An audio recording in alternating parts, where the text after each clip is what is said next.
Nosso texto está ali no livro de Atos, capítulo 9. Eu vou ler os 15 primeiros versículos, Atos 9, os 15 primeiros versículos, e depois nós vamos meditar na palavra do Senhor. Atos 9, de 1 a 15, diz assim: E Saulo, respirando ameaças e mortes contra os discípulos, dirigiu-se ao sumo sacerdote e pediu-lhe cartas para Damasco, para as sinagogas, a fim de que, se encontrasse alguns daquela seita, quer homens, quer mulheres, os conduzisse presos a Jerusalém. E indo no caminho, aconteceu que, chegando perto de Damasco, subitamente o cercou um resplendor de luz do céu. E caindo em terra, ouviu uma voz que dizia: Saulo, Saulo, por que me persegues? E disse: Quem é, Senhor? E disse o Senhor: Eu sou Jesus, a quem tu persegues. Duro para ti é recalcitar contra os aguilhões. E ele, tremendo e atônito, disse: Senhor, que queres que eu faça? E disse-lhe o Senhor: Levanta-te e entra na cidade, e lá te será dito o que convém fazer. E os homens que iam com ele pararam espantados, ouvindo a voz, mas não vendo nada. E Saulo levantou da terra e, abrindo os olhos, não via ninguém. E guiando-o pela mão, o conduziram a Damasco. E esteve 3 dias sem ver e não comeu nem bebeu. E havia em Damasco um certo discípulo chamado Ananias. E disse-lhe o Senhor em visão: Ananias? E ele respondeu: Eis-me aqui, Senhor. E disse o Senhor: Levanta-te, vai à rua direita e pergunta na casa de Judas por um homem de Tarso chamado Saulo, pois eis que ele está orando. E numa visão ele viu que entrava um homem chamado Ananias e punha sobre ele a mão para que se tornasse a ver. E respondeu Ananias: Senhor, há muitos ouvi acerca deste homem, quantos males tem feito aos teus santos em Jerusalém. E aqui tem poder dos principais dos sacerdotes para prender a todos que invocam o teu nome. E disse-lhe, porém, o Senhor: Vai, porque este é para mim um vaso escolhido, para levar o meu nome diante dos gentios e dos reis e dos filhos de Israel. A atitude de um salvo por Jesus Cristo. Até a conversão de Saulo, o Senhor Jesus Cristo se dirigia a ele, versículo 2, Saulo. Lá depois ele fala: Saulo, Saulo, por que me persegue? Então, o mesmo Senhor falou a Ananias, versículo 11 e 17, uma pessoa por nome Saulo, tu vai e procura por ele. Então, o Senhor se dirigia a Jesus Cristo como Saulo, o Messias falando com o pecador. Então, o Senhor Jesus Cristo não foi ele que mudou o nome de Saulo para Paulo. Capítulo 13, versículo 9, todavia Saulo, que também se chama Paulo, cheio do Espírito Santo e fixando os olhos nele, começou a fazer a obra do Senhor. Então o Senhor foi quem transformou a vida de Saulo, salvou Saulo, ele não trocou o nome de Saulo. Filipenses 3, 5 e 6, circuncidado ao 8º dia, da linhagem de Israel, da tribo de Benjamim, hebreu dos hebreus, segundo a lei, fui fariseu, segundo o zelo, perseguidor da igreja, segundo a justiça que há na lei, irrepreensível. Então, Saulo, ele era um homem judeu. Então, o nome Saulo vem do judaísmo. Ele era conhecido por Saulo. Naquela época, as pessoas costumavam ter 2 nomes. Então, como Paulo, ele tinha cidadania romana, o nome dele, diante dos romanos, era Paulo. E Saulo para os judeus. E ele diz que ele era o perseguidor da igreja. E ele diz no versículo 1 do capítulo 9, ele ameaçava o povo de Deus para que negasse que Jesus Cristo era o Salvador. Mas o Senhor encontrou com Saulo no caminho para Damasco e transformou aquela vida, aquela mente, aquele entendimento de que ele, Jesus Cristo, era o Messias prometido. Por quê? Porque ele era fariseu, ele conhecia bem a lei, ele conhecia as escrituras da época e que havia a promessa de um Messias para o povo de Israel. Mas ele rejeitava, assim como todo o povo de Israel. E ele perseguia a igreja de Cristo. Cristo já havia ressuscitado, já havia assunto aos céus, e ele perseguia, ele tinha ordem dos magistrados para aprisionar, para matar todo aquele que professasse o nome do Senhor e Salvador Jesus Cristo. Então ele era um homem zeloso, ele era um um judeu zeloso pela lei, devoto. Então, o seu nome Saulo, em hebraico, ele carregou até aquele momento em que Cristo transformou ele, em que Cristo preparou ele para o Evangelho. A partir do capítulo 13, versículo 9, nunca mais se fala Saulo, sim Paulo. Porque convosco falo, gentios, que enquanto for apóstolo dos gentios, glorificarei o meu ministério. Romanos 11, 13. Então, Paulo, ele foi chamado pelo Senhor, versículo 15 do capítulo 9, para ser a luz aos gentios. Então, ele foi transformado.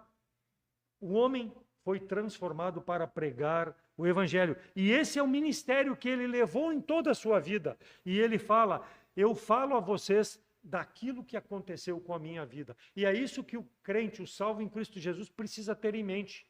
O Evangelho é simples, irmãos. Ele precisa ser pregado, ele precisa ser testemunhado. Simplesmente o que eu era, Saulo, e o que eu sou, Paulo. Então esse nome, Saulo, é um nome de grande orgulho, é um nome do homem natural. Né? Lembra da Saul? Saulo vem da raiz de Saul. Quem foi Saul? Um homem escolhido por Deus para ser rei sobre Israel? Não. Um homem escolhido segundo o propósito do homem, porque o povo murmurou e pediu um rei. Então Saulo, ele tinha esse comportamento mundano, comportamento do homem. Mas no momento que Deus transforma a vida dele, ele passa a usar o nome de Paulo, porque Paulo é pequeno, Paulo é servo de Jesus Cristo. E é essa a mente que nós devemos ter, irmãos. Nós somos servos de Jesus Cristo para pregar o Evangelho e não fazer a nossa vontade. Então, aquele grande homem, perseguidor da igreja, ele passou a ser perseguido. Por quê? Porque ele passou a ser servo do Senhor Jesus Cristo, aquele que morreu na cruz pelos seus pecados. Ele entendeu a transformação na sua vida e ele aceitou pela graça a salvação em Jesus Cristo. Agora nós vamos ler, que vai ser o fruto dessa mensagem, capítulo 9, versos de 26 a 29. Atos 9, 26 a 29. Esse grande servo de Deus. E aqui, no final do capítulo, nós vemos Paulo fazendo aquele propósito que Deus o salvou. E deve ser um desafio para a nossa vida. Versículo 26. E quando Saulo chegou a Jerusalém, procurava juntar-se aos discípulos. Quer dizer, ele perseguia e agora ele queria comunhão, queria juntar-se aos discípulos. Mas todos temiam, não crendo que ele fosse discípulo. Então Barnabé, tomando-o consigo, o trouxe aos apóstolos e lhes contou como no caminho ele vira o Senhor e que o Senhor lhe falara. E como em Damasco falava ousadamente em nome de Jesus. E andava com eles em Jerusalém, entrando e saindo, e falava ousadamente no nome do Senhor Jesus. Falava e disputava também contra os gregos, mas eles procuravam matá-lo. Então, a condição espiritual do homem transformado por Jesus Cristo, ele não vive mais a sua vida. A atitude do salvo é viver para o Senhor.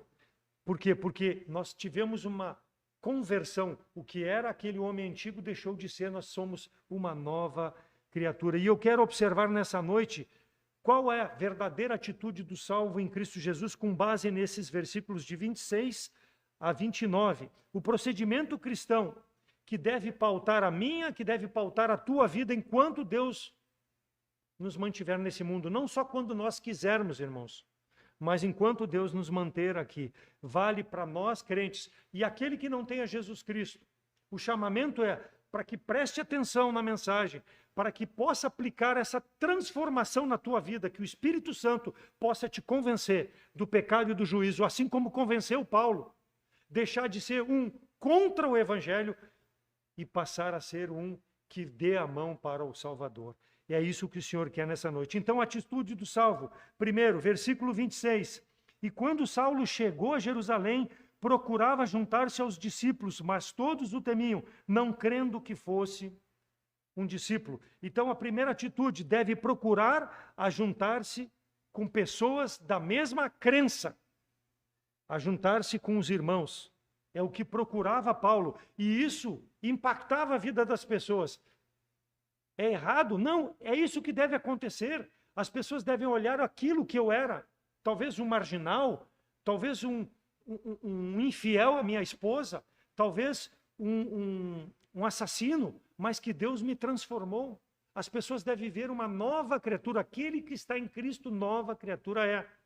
As coisas velhas ficaram para trás, agora tudo se fez novo. As pessoas devem ver um novo homem, uma nova mulher com as minhas atitudes, com aquilo que eu coloco como prioridade na minha vida.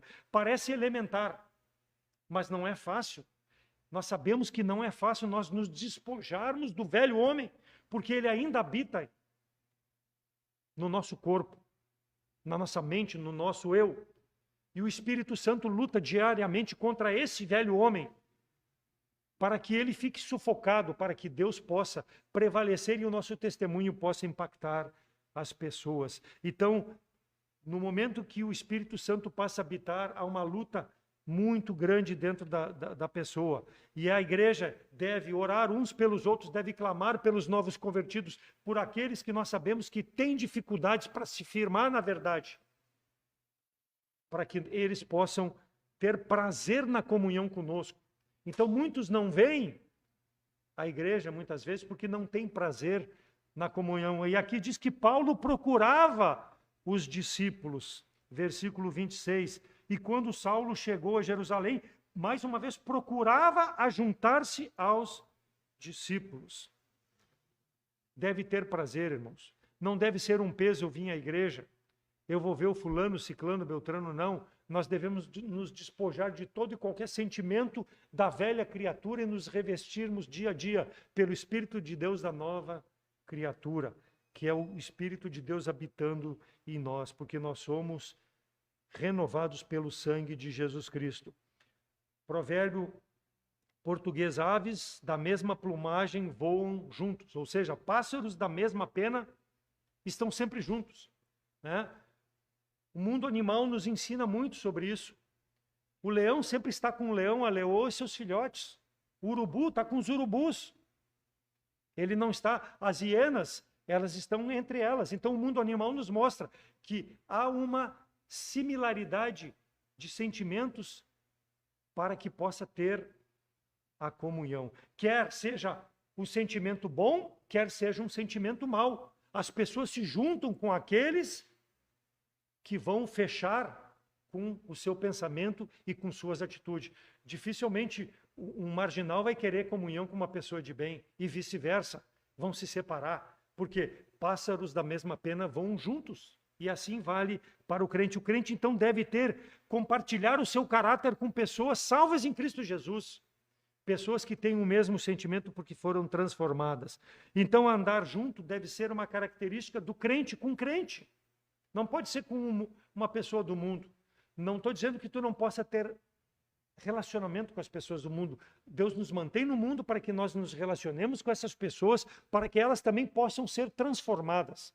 Mas o meu melhor amigo não pode estar no mundo. Não pode ser amigo do mundo. Marido e mulher, colegas de trabalho, moradores no mesmo condomínio, juntos, mas longe um do outro, porque não tem nada em comum. Por isso que o Senhor Jesus Cristo, Paulo fala, orientado pelo Espírito Santo, não vos prendais a um jugo desigual com os incrédulos. Por quê? Qual é a comunhão entre trevas e luz? Não existe. Sempre vai ter uma discordância. Então, eu devo ter prazer em buscar pessoas que têm a mesma fidelidade ao Salvador, que têm o mesmo pensamento de servir ao Salvador. Versículo 27. Então Barnabé, tomando consigo, o trouxe aos apóstolos e lhe contou no caminho que ele vira o Senhor, ele falava, e como em Damasco falava ousadamente. Então, aquele que tem a mesma fé, ele vai exortar o outro e ser exortado pelo outro a falar sobre a transformação na sua vida. Deve ser o nosso sentimento, irmãos, de falar aquilo que Jesus Cristo fez por mim. Barnabé dava testemunho de que Paulo realmente era um homem de Deus, que Paulo estava transformado pelo Espírito Santo. Além das atitudes dele, ele vira o Salvador no caminho para Damasco. As intenções de compartilhar o Evangelho de Paulo era a mesma daqueles apóstolos que viveram aquele período com o Senhor. porque o Senhor apareceu a ele no caminho de Damasco. E depois nós sabemos, a Bíblia fala que o Senhor o preparou para o ministério. Paulo entendeu isso. Então, um crente que coloca a sua vida no altar do Senhor, ele vai ter essa atitude. Não é porque foi Paulo, não é porque foi um discípulo do Senhor, um apóstolo do Senhor daquele tempo, não.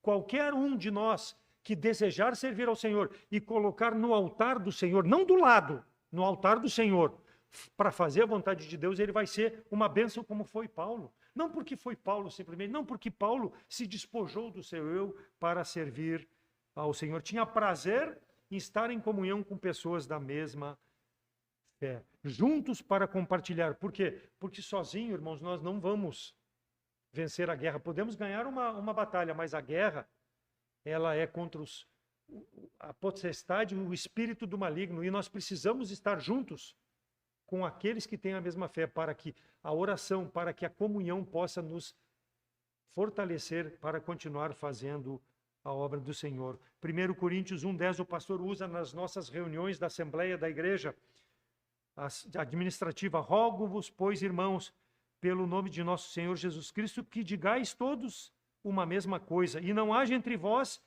disenções, divisões, antes sejais unidos em um mesmo sentimento e um mesmo parecer. A Nova Versão Transformadora diz assim: irmãos, suplico em nome de nosso Senhor Jesus Cristo que vivam em harmonia.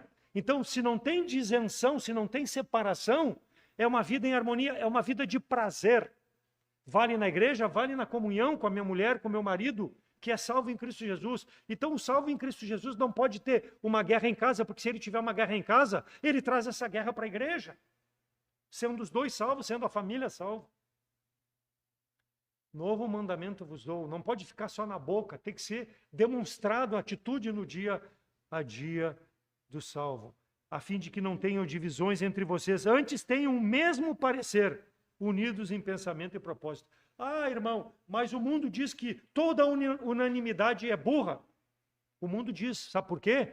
Porque o mundo não quer a palavra de Deus. O irmão Nelson falou sobre isso pela manhã. O mundo não quer servir a Deus, então a unanimidade do crente é de servir a Deus em comunhão, irmãos, porque nós temos a mesma fé, a mesma medida que nos salvou, ela deve ser para a nossa vida, a graça de Deus. Então nós não somos burros, não, nós somos pessoas que têm um entendimento de fazer, não que me agrada, mas aquilo que agrada a Deus. Então o mundo diz que é burro porque o mundo quer fazer a sua própria vontade e não a vontade de Deus. Por isso que vira as costas para Deus, por isso que o mundo jaz no maligno, acontecendo tudo o que acontece, porque não quer servir a Deus. E nós, como salvos, precisamos ter esse entendimento de ter prazer na comunhão com os irmãos. Não permita que nada te afaste de servir ao Senhor, com os irmãos da igreja local. Seja aqui na nossa igreja, seja alguém que está acompanhando pela internet, na sua igreja, se há algo que precisa ser perdoado, vá, peça perdão para o irmão, restabeleça a comunhão, porque a obra é de todos. E Deus precisa de cada um de nós, irmãos. Porque o mundo cada vez mais lutando contra nós, e se nós diminuirmos, vai ficar muito mais difícil para lutar. Então temos que ter prazer na comunhão, como tinha aqui dito pelo próprio apóstolo Paulo, falando aqui por Barnabé, falando nesse sentido. Então, ajuntar-se, é estar próximo, manter comunhão. E há muito mais que isso, irmãos. É levar as cargas uns dos outros, é privar daquela comunhão ao ponto de dividir as alegrias, as tristezas, para que Deus seja glorificado. Levíticos 23:17, das vossas habitações trareis 2 pães de movimento, de 2 dízimas de farinha serão levedados, se cozerão, primícias são do Senhor. No Antigo Testamento, Deus não fala sobre a igreja, mas nas entrelinhas dá uma conotação sobre a igreja. Aqui fala em pães levedados. Lembra que lá em Levíticos 23, de 4 a 8, a celebração da Páscoa era com pães asmos, sem fermento, não levedados. Então, levedura é um símbolo de pecado, seja no Novo Testamento como no Velho Testamento. Então, aqui quando ele diz, quando apresentar em movimento das tuas dízimas, apresenta com pão levedado, ou seja, O homem é pecador, irmãos. A igreja é composta de gente pecadora. Isso aqui está apontando para a igreja de Jesus Cristo, aonde nós, pecadores, levedado, né? Nos unimos, mas sem discrepância. Temos tudo em comum para servirmos ao Senhor Jesus Cristo. Então, deve ser um desejo para as nossas vidas. A palavra de Deus nos exorta para que nós possamos, se tiver pecado, abandonar o pecado, confessar, restabelecer a comunhão e juntos ter prazer em fazer a obra do Senhor. Então, no meio do povo, há pessoas que muitas vezes, em razão do pecado, se desgostam de ter comunhão, se afastam. Mas isso não deve fazer parte da vida daquele que é salvo em Cristo Jesus. Tenha prazer. Ah, mas eu não vou lá porque o irmão vai pregar contra mim. Ah, eu não vou lá porque o pastor vai pegar meu pé. Abandona o pecado, volta à comunhão. É isso que a palavra de Deus fala. Ninguém pega pé de ninguém. Nós temos o interesse. O pastor tem um interesse quando te procura por algum motivo de que tu volte e restabeleça a comunhão, porque ele é responsável por ti, porque tu é uma ovelha do pasto dele. Então ele não pega o pé de ninguém. E a palavra, quando é pregada no púlpito, não tem esse sentido. Tem sim de transformar a pessoa que está em pecado para restabelecer a comunhão com o Senhor. Então, o Senhor é muito claro que nós temos diferença, temos sentimentos diferentes, mas podemos ser felizes juntos servindo ao Senhor com a mesma fé, com a mesma graça que vem do Espírito Santo de Deus, irmãos. E é isso que Paulo entendeu e Barnabé estava tentando mostrar para os demais apóstolos. Agora nós temos mais um para lutar conosco. Que maravilha, que maravilha. Eu poder saber que eu não estou sozinho, que eu não sou melhor do que ninguém, que eu preciso do irmão, da irmã. Êxodo 33, 11. E falava o Senhor a Moisés face a face, como qualquer fala com seu amigo. Depois tornava ao arraial, mas olha só, o moço Josué, filho de Nun, seu servidor, nunca se apartava do meio da tenda. Deus falando com Moisés, Moisés falando com Deus, e Moisés falando com Josué. Que relacionamento, irmãos. Que relacionamento perfeito. Josué, mesmo rapazinho, mesmo novinho, né? Talvez um pouco mais, talvez do que a idade da Esther, né? Não sei quantos anos tinha, mas ele tinha prazer em estar em comunhão com Moisés. E Moisés tinha prazer em Deus. Então, Josué via Deus na vida de Moisés. E ele tinha prazer em ter comunhão, irmãos. Isso é diferente para um crente fiel. Quando o Senhor, lá em Números 27, de 12 a 23, anuncia a Moisés: ó Moisés, te prepara porque tu vai morrer, tu não vai mais colocar o povo na terra prometida porque tu foste rebelde lá no deserto de Zim, na contenda da congregação lá, quando eu te disse para te falar para a rocha e tu feriu a rocha de Meribá e ela deu água. Tu não me trouxe glória. Então tu te prepara. E quem foi o substituto de Moisés? Josué. Josué estava tão próximo. Então não foi por acaso que Deus escolheu Josué para ser o sucessor de Moisés e colocar o povo de Israel na terra do Egito. Tirar da terra do Egito, perdão. Na terra prometida, colocar na terra prometida. Não foi por acaso. Por quê? Porque Deus viu o coração de Josué sempre pronto a servir ao Senhor, em ter comunhão com pessoas que queriam servir a Deus. E esse é o nosso desejo, irmãos. Deve ser o nosso desejo.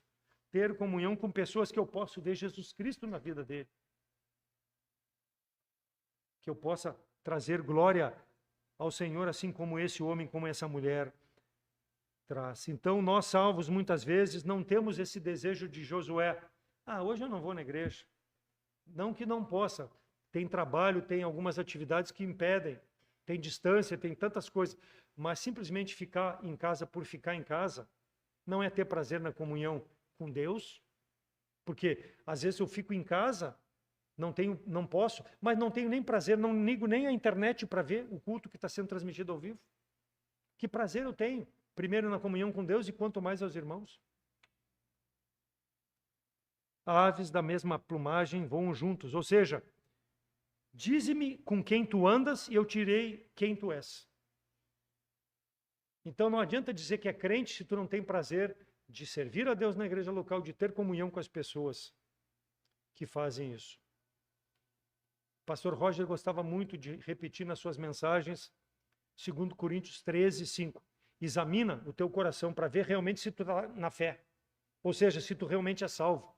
Porque se tu não tem prazer em comunhão, alguma coisa errada na tua vida. Talvez seja falta de salvação. Ah, mas eu vou na igreja. Não quer dizer nada. Muitas igrejas estão cheias de pessoas que eu não sei se nós vamos encontrar no inferno, no céu, vão para o inferno.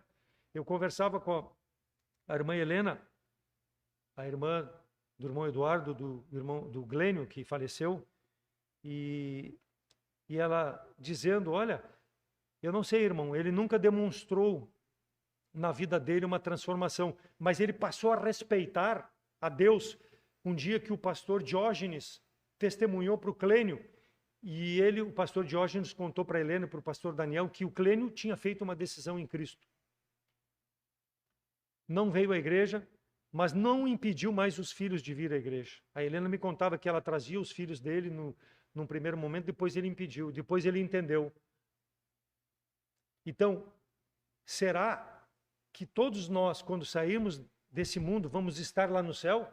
Então, talvez o Glênio, que eu disse, pode ser que a gente achasse que não era salvo e eu orava pela salvação dele, porque eu não sabia disso, eu disse para ela, talvez ele esteja lá com o Senhor.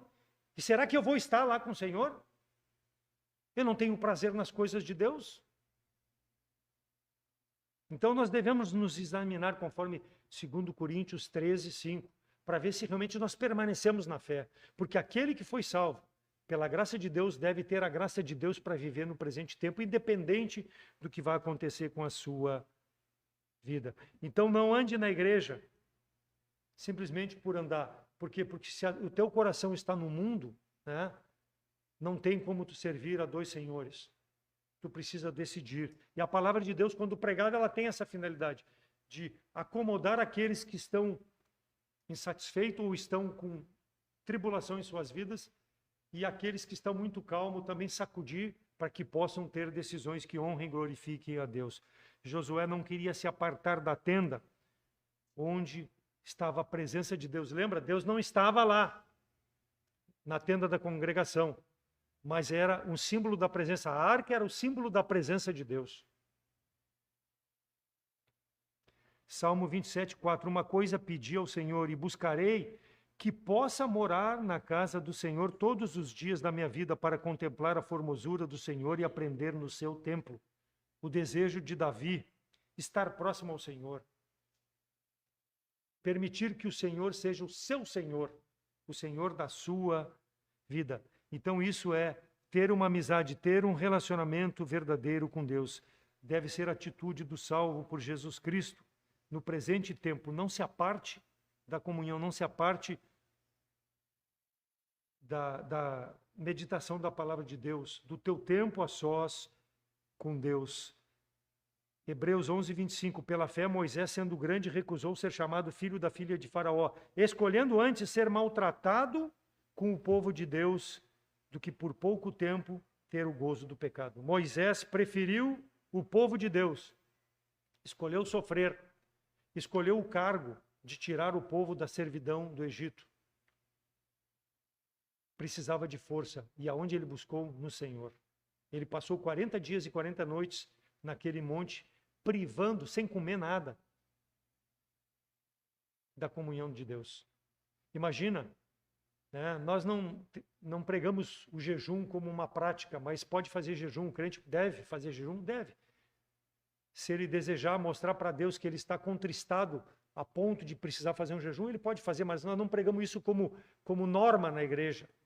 Assim como não pregamos o lava-pés para mostrar que nós demonstramos amor pelos irmãos. Não pregamos isso. Mas se quiser fazer, faça. Mas será que eu faria um jejum de 24 horas? Quanto mais de 40 dias sem comer. Talvez nem no Largados e Pelados aí, essa série que tem no Discovery, eu faria o jejum porque eu ia dar um jeito de comer alguma coisa porque eu morreria. O crente tem que ter esse prazer, irmãos. Ele precisa ter a força. E a força vem do Senhor. Moisés precisou disso, Josué precisou disso.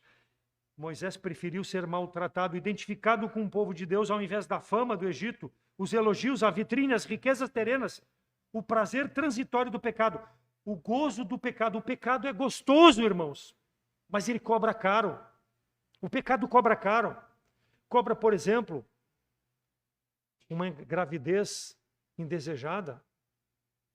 Cobra, talvez, uma separação do marido e da mulher. Cobra, talvez, eu perder a minha vida. Por quê? Porque eu me envolvi com pessoas que tinham um histórico de urubu, de abutre. E alguém pode, em algum momento, tentar fazer justiça contra essas pessoas e eu estar junto e ser levado. Então, é prazeroso? É, mas tem um peso muito grande. Então, pense antes de pecar, antes de se afastar de Deus. Ele é prazeroso, mas ele cobra muito caro. Doenças indesejáveis, morte. Moisés preferiu o sofrimento, estar junto, porque ele tinha prazer no Deus e no povo de Deus. Então nós aprendemos com a vida de Moisés, com a vida de Josué, com a vida de Paulo, de estar juntos com o Senhor. Avalie o teu comportamento, avalie o teu coração. Quais foram, melhor, os desejos nesse ano que está terminando de 2024? Como tu te comportou diante de Deus? Teve prazer no Senhor? Teve prazer com os irmãos em Cristo? Ou tu deu de ombro? Ou tu para ti tanto faz? Se der, der. Não der, não deu. Muitos desejam sumir. Hoje também a nossa presença, para alguns, pode ser isso. Sumiram porque não têm prazer. Outros estão de férias, outros foram fazer viagens programadas. Claro que devemos descansar, irmãos, porque o nosso ano ele é muito conturbado profissionalmente, espiritualmente, saúde, tantas e tantas áreas. Todo mundo tem o seu direito, mas de forma com que tu não deixe Deus de fora da tua vida, mas que tu possa honrar e glorificar ao Senhor. Então as práticas pecaminosas são vistas na vida daquele que não tem prazer na comunhão com o Senhor. Então, a atitude do salvo, em primeiro lugar, deve procurar juntar-se com pessoas da mesma crença, fé, prazer na comunhão com o Senhor. E segundo, versículo 27. Então Barnabé, tomando-o consigo, o trouxe aos apóstolos e lhes contou como no caminho ele vira o Senhor e lhe falara, e como em Damasco falava ousadamente no nome de Jesus. Um testemunho convincente. O salvo deve ter um testemunho convincente, ou seja, aquilo que eu digo, eu estou fazendo. Aquilo que eu falo para ti, eu já fiz, ou estou fazendo e vou fazer sempre. Não vou virar as costas para ti e fazer diferente. Paulo tinha um testemunho convincente. Por isso que eles tinham preocupação. Será que esse homem realmente foi transformado? E Barnabé dizia, não, ele tem um testemunho que agrada. Então Barnabé viu a transformação na vida de Paulo e pôde assinar embaixo que esse era um homem de Deus. O fato de ter visto a Jesus Cristo, se arrependido, ajuntar-se com o povo de Deus, mostrava que ele tinha um testemunho convincente. Tinha prazer em servir ao Senhor, porque foi necessário que o Senhor encontrasse ele. Capítulo 9, versículo 2. E ele pedia a carta para Damasco a fim de que aqueles que ele encontrasse daquela seita, ou seja, Paulo considerava a salvação em Jesus Cristo uma seita. Diferente dos dias de hoje, irmãos? Não é diferente. As pessoas nos taxam como loucos. E era um homem aqui que conhecia a lei de Moisés, conhecia as Escrituras, e ele perseguia a igreja. Mas versículo 15, disse o Senhor a Ananias, quando Deus mandou Ananias se encontrar, o Senhor Jesus mandou Ananias se encontrar com Paulo. Senhor, eu ouvia muito desse homem que ele está matando gente, pode até me matar. E o que o Senhor fala? Ele é um vaso escolhido, ele é um homem escolhido para pregar a palavra de Deus, não aos judeus, porque agora ele é Paulo, aos gentios. Em Roma, em Corinto, em Filipos, em tantos e tantos lugares que ele pregou. Ele é uma bênção para mim. Aquele que perseguia, ele mesmo diz lá em Atos 22, 4, quando ele explica a transformação que ocorrera na sua vida, ele disse, persegui este caminho, olha só, persegui esse caminho, ou seja, Jesus Cristo, caminho com letra maiúscula, porque é Jesus Cristo, até a morte, prendendo e metendo em prisões tanto homens como mulheres. Mas ele não se orgulhava disso. Ele se arrependia disso. E ele usava isso como um fortalecimento no testemunho, que Deus me transformou. Por isso que agora eu prego o Evangelho. Porque ele me transformou lá naquele caminho. Eu tenho um testemunho que vocês vão ver que a minha vida condiz com aquilo que o Senhor fez. Então a intenção de Paulo, antes, Saulo, como a intenção de muitos irmãos, como a intenção de Satanás, é destruir o povo de Deus, é destruir a palavra de Deus, é fazer com que a palavra de Deus vire chacota. Os meios que Satanás usa, essa mídia, as pessoas debochando, caçoando de nós, e nós temos vergonha de falar do Evangelho. E aqui Paulo não ousadamente, ele testemunhava aquilo que Deus fez com ele, porque ele verdadeiramente mostrava a transformação na sua vida. E é um desafio para nós, irmãos, viver no presente tempo, mostrar aquilo que o Senhor fez. O tamanho mal que eu fiz, mas agora eu sou outro. Eu sou uma nova criatura. A parte humana de Cristo foi tocada, exposta à humilhação, às aberrações do homem. Se Cristo tivesse exposto, assim como expôs a sua carne, o seu espírito aos homens, os homens teriam destruído o Salvador completamente, espiritualmente. Mas ele preservou. Por quê? Porque é esse espírito que nos salva. Esse espírito de graça que nos transforma. Esse homem pecador, esse homem que matou Jesus Cristo. Por quê? Porque ele sofreu no meu lugar. Eu matei Jesus Cristo naquela cruz. Porque ele se entregou por mim. Mas o espírito dele agora habita em mim, eu sou uma nova criatura, pelo poder desse espírito que Satanás e os homens daquela época não tiveram o poder de matar. Porque Deus é superior a tudo isso. Então esse é o homem de hoje, irmãos. Não é diferente. Paulo era assim. Nós éramos assim antes de sermos transformados. Talvez se tu não tens Jesus Cristo como Salvador, está presente ou nos ouvindo pela internet, seja assim. Precisa ter a transformação como Paulo teve. O diabo quer aniquilar a igreja. E a perseguição vai chegar muito em breve, irmãos. Nosso país está indo para isso. Tantas e tantas leis, esse sistema aí de agora ter uma polícia nacional que não dê mais a cada estado, a cada município autonomia. Se isso for aprovado goela abaixo aí, nós vamos ter perseguição muito em breve, irmãos. O evangelho vai ser perseguido. Porque aquele que vai estar lá em cima na presidência vai determinar, junto com o Supremo Tribunal, como deve ser. E nós não vamos ter chance. Então prega o evangelho enquanto tem liberdade. Seja convincente no teu testemunho enquanto tem liberdade. Paulo mesmo naquela época. A igreja primitiva crescia porque era perseguida. Eram agregados 2.000, 3.000, 5.000 numa pregação. Mas só que muitos já morriam de imediato. Por quê? Porque havia perseguição. Mas não importa, eram salvos em Cristo Jesus. Expulsar-vos-ãos da sinagoga, vem mesmo tempo em que qualquer que vos matar cuidará fazer um serviço a Deus. João 16, 2. O próprio Salvador falou isso. E era o comportamento de Paulo. Quando era Saulo, ele perseguia, achando que estava servindo a Deus. O que aconteceu com as Torres Gêmeas lá, no 11 de setembro de 2011? Aqueles 110 andares de 2 torres ruíram em questão de 2 horas, 3 horas. Eu me lembro, eu estava trabalhando lá na Zona Sul, lá no Lami, e eu vi aquilo na televisão e digo, mas o que é isso? De uma hora para outra parece que foi feita uma implosão nas torres. Aqueles homens, irmãos, assim como Paulo, eles fizeram aquilo achando que estão servindo a Deus. Mas como eu vou estar servindo a Deus querendo o mal do meu próximo? E não mostrar o amor ao meu próximo? E eu mesmo me matar naquele avião que se jogou lá, ele se matou. Que amor a Deus é esse? Que Deus é esse? E nós temos o Deus verdadeiro e não pregamos, irmãos.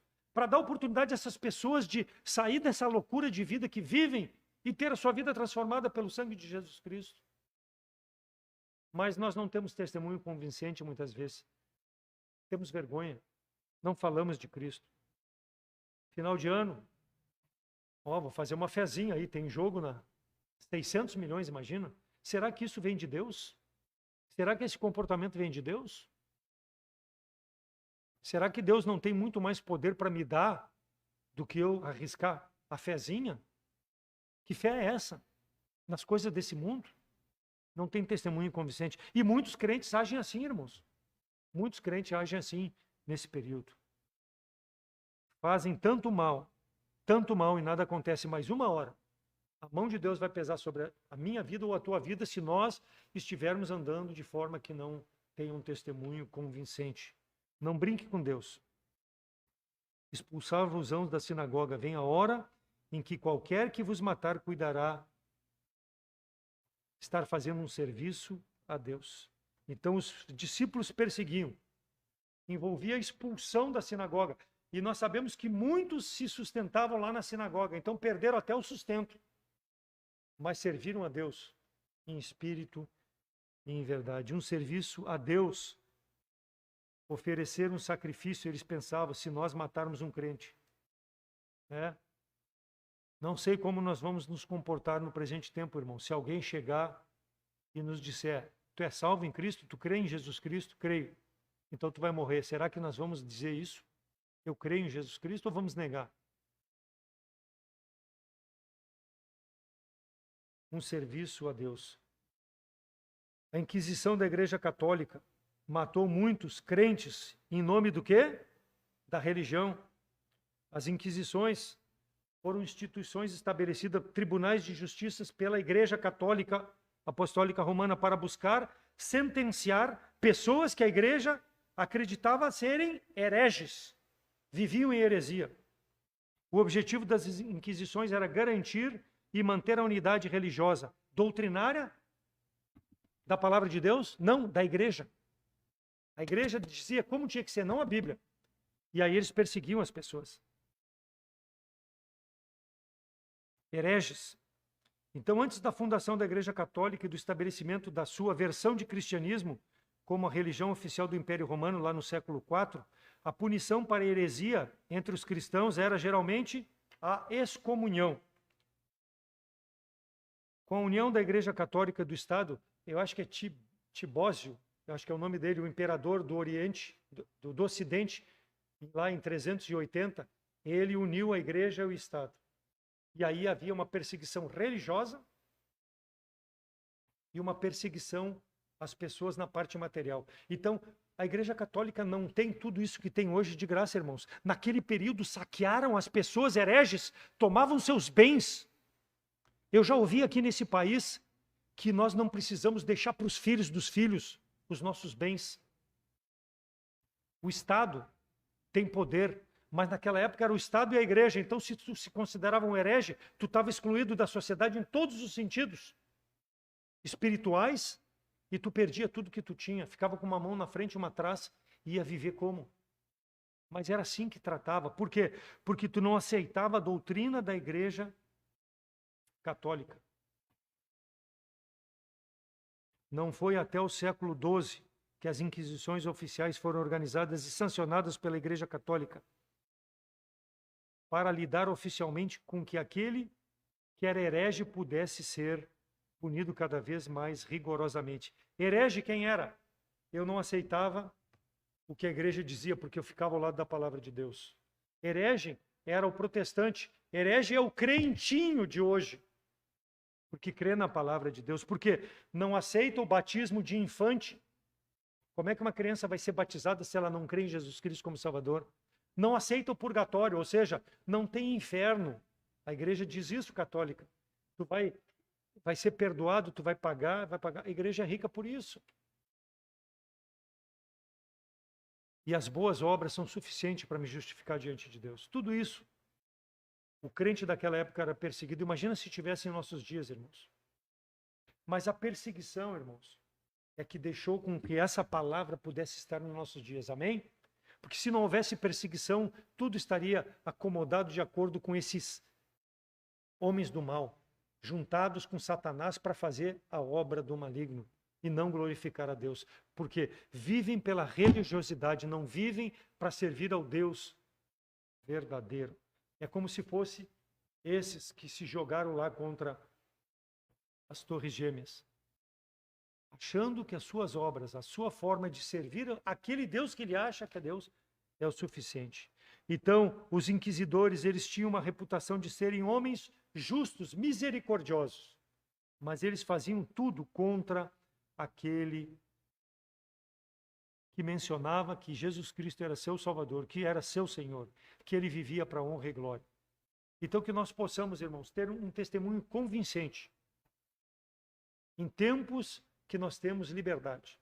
Porque vai chegar um tempo que vai acontecer, talvez, o que aconteceu no tempo lá da igreja primitiva, que a pessoa vai professar Jesus Cristo como Salvador e logo, logo já vai morrer. Não vai ter oportunidade de ter testemunho convincente. Por quê? Vai acabar morrendo em razão de todas essas perseguições. Mas graças a Deus por isso, porque ainda nós temos a liberdade. E por último, então, a atitude do salvo, procurar juntar-se aos irmãos da mesma fé, da mesma crença, ter um testemunho convincente apesar da perseguição. E por último, deve pregar o nome do Senhor. Capítulo 9, versículo 29.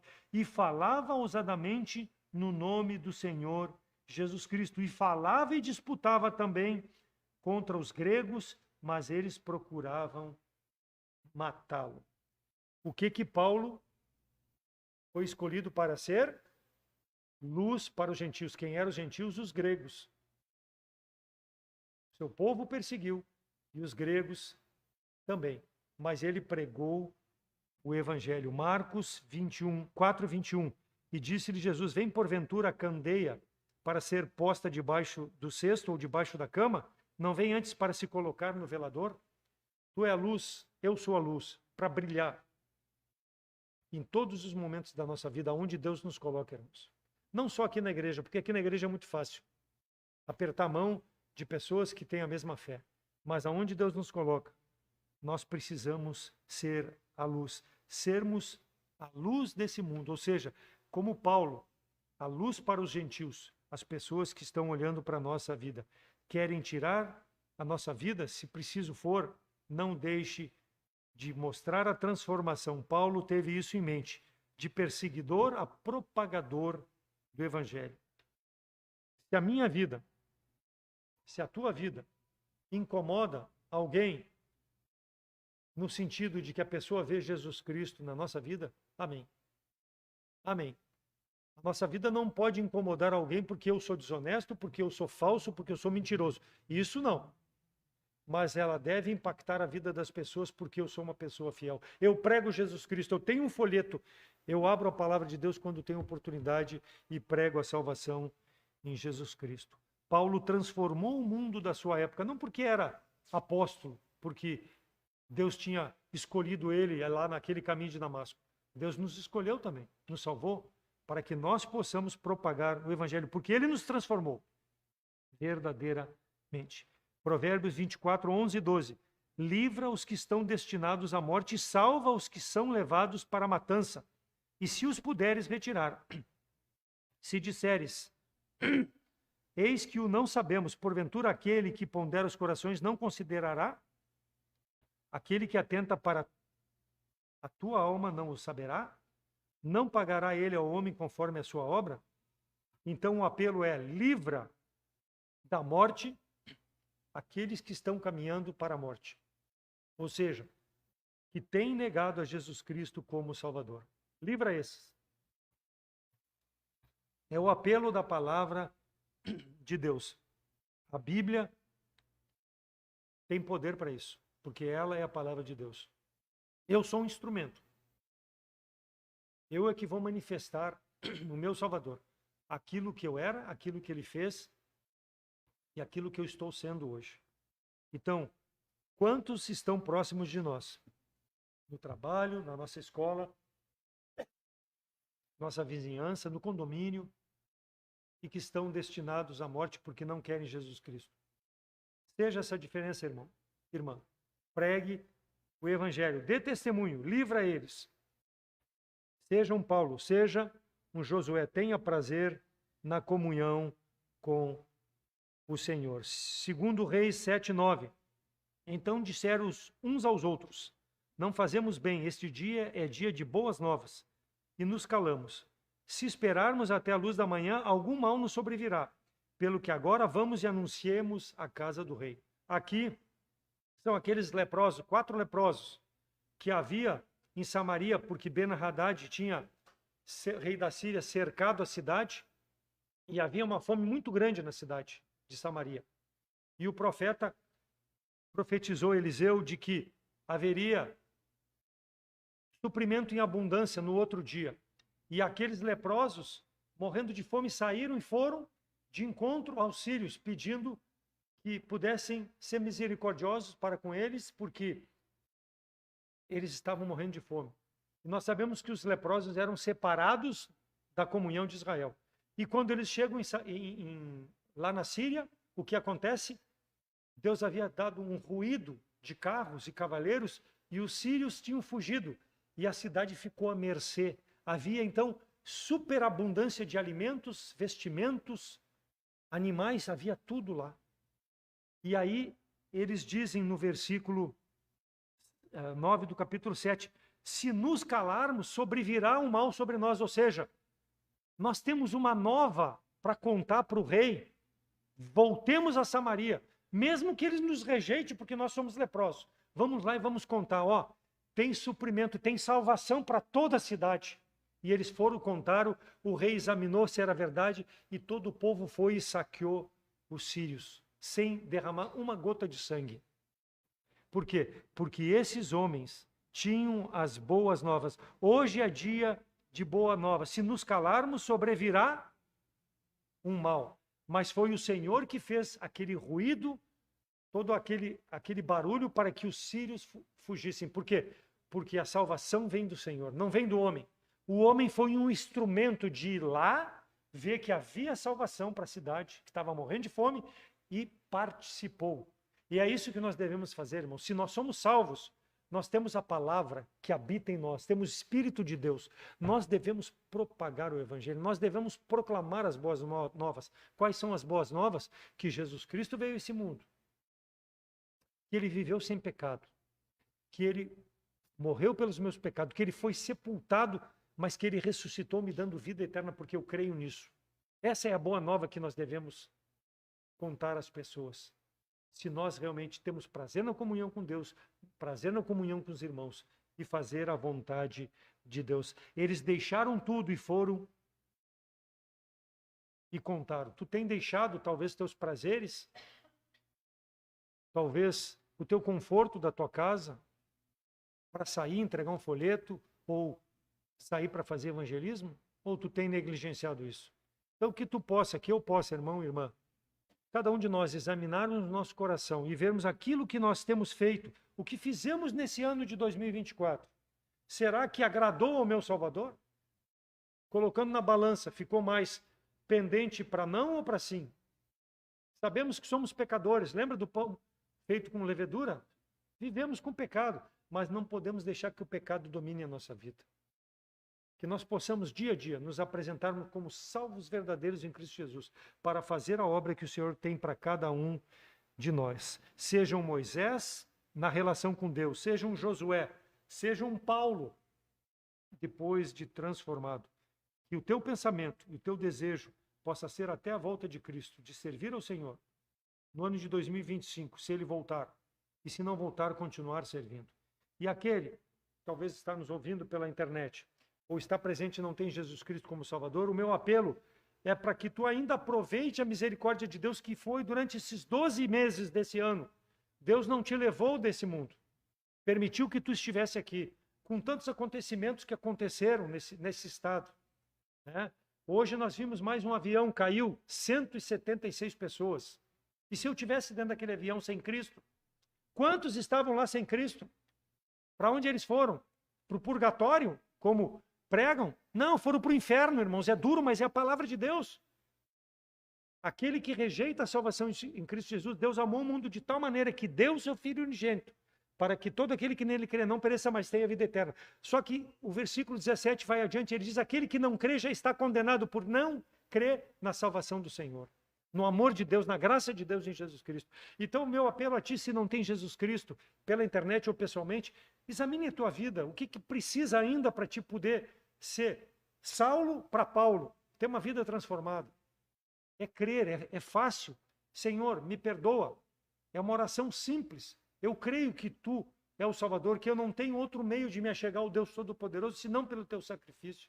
Nos procure pelas redes sociais ou pessoalmente, que nós vamos te mostrar na palavra de Deus a decisão mais importante que tu deve fazer na tua vida. Porque nós não sabemos quantos dias teremos de vida ainda nesse ano e no próximo ano de 2025. Então, que Deus, com a sua palavra, irmãos, possa transformar nossas mentes, nossos corações, seja salvo, seja incrédulo, para que nós possamos rejeitar os prazeres momentâneos desse mundo e vivermos de forma com que possa honrar e glorificar ao nosso Salvador. Aceite a Cristo como Salvador. Crente, volte aos caminhos do Senhor, viva de forma a agradar o Salvador. Amém?